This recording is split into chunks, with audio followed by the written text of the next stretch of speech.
Dr. Leslie, forensic psychologist, 2024 roundup. I made a list. Okay, I moved out of Los Angeles because it's a fucking hellhole. I started social media in 2024. Gypsy Rose, yeah, like we're cool with her now. Vlogger Ren, she kind of went down. Well, not Ren, her mother. I published a book called Define Cleanse. Check that out. Some legislator in Kentucky said that we should basically have fake babies to prevent pedos. Oh my God, could I just die from that? Oh, there's Trump. Trump. Viral video of Oklahoma students licking toes. Again, there's Trump. Brian Koberger stabbing. Maybe he'll get the firing squad. We started to see some countries implement social media regulations, probably because of cases like Ruby Frankie and Jody Hildenbrandt, who were a fucking nightmare. But speaking about like really weird people, Chad Daybell and Lori Vallow go down. But luckily in 2025, Lori Vallow is going to represent herself, so that's going to be a kicker. Oh, and I definitely said I wouldn't return my shopping cart if my kids were in the car, and it was all based around safety. It got about 100 million views and shares. I was all over the news, and The Daily Show is still replaying it last week, and they even got 2 million views using me. I'm not getting any money from that, just FYI. Oh, but what I did get was an agent, a lawyer, multiple death threats, a podcast, and media insurance. I also got my CCW, way more pew pews, and a really awesome protection dog that I'm in love with, and she knows 2 words. 2 words. Kanye and Kim split, but Bianca had to be naked for like most of the year. Micah Miller was unalived. Oh, and Baby Reindeer came out. Pierce Morgan made sure to take advantage of Martha on that. That was quite the shit show, and now I think she's suing, so that'll be a 2025 up. Sarah Boone stuffed her boyfriend in a suitcase and ended his life. The Crumbly parents went to prison because they allowed their mentally ill son to have more guns, and then he went to school and he used them.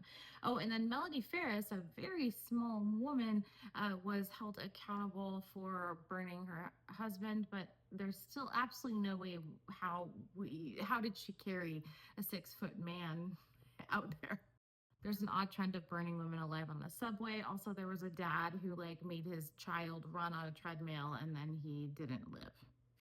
We still don't know who ended the life of Noah Prescott, although I think it's close family, like maybe somebody who birthed him. And we also heard a speech from Harrison Butker that basically set us back to the 1950s because he's an a-hole.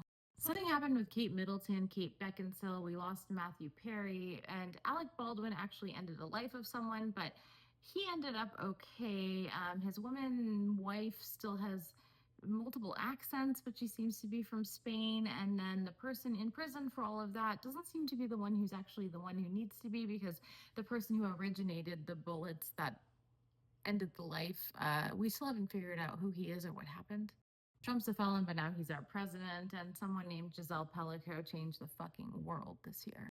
The Sean Combs stuff is not surprising. I've been waiting for that. But what I wonder is how much video footage he really had and what's he using it for? And does it equate to the amount of video footage that Kim K had practicing her original sex video that she was showing her mother so she could get her mother's approval to actually put that out there to start her fame?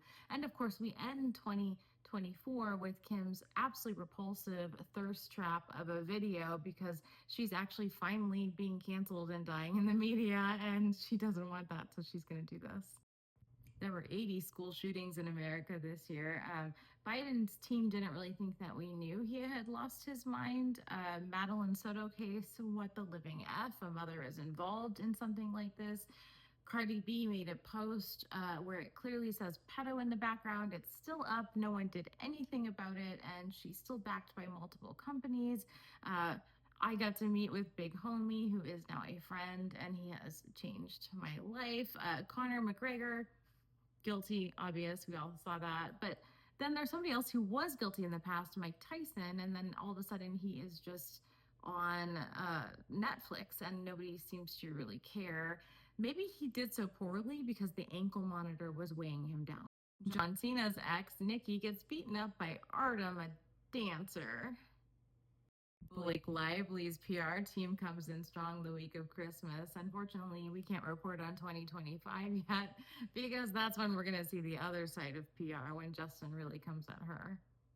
Oh yeah, and we had the Olympics and we let rapists just be in the forefront because I guess it doesn't matter and the victims can just watch TV with the rest of us. We talked about a lot of porn stars chasing after guys who were just barely 18 years old. My videos actually got taken down, but hers stayed up. But now she's chasing for 1,000 in a certain amount of time. That's really going to tear her up. Oh, and then we watched the cases of Wade Wilson and Luigi Mangione actually do horrific crimes, but kind of changed the world and were major like thirst traps and erotomanic following. What's next for 2025? Here's my guess. Mr. Beast is going to be taken down in some way. Jay-Z, J-Lo, Beyonce, Ashton Kutcher, Ellen, Kim K. I mean, maybe finally she'll just go away. The Menendez brothers, I'm really curious how this is going to turn out. I think they will go home. I look forward to Lori Vallow representing herself in court because that's just going to be a hoot. And, you know, these zombies that she talks about. Oh, and to plug myself, I'm on Very Scary People with Donnie Wahlberg on February 2nd, and I signed with iHeartRadio for a really cool interview based podcast named Intentionally Disturbing. We will start dropping in March and we will start promoting in May. Get ready. And if I've pissed you off in 2024, you better gear up because it's only going to get worse in 2025.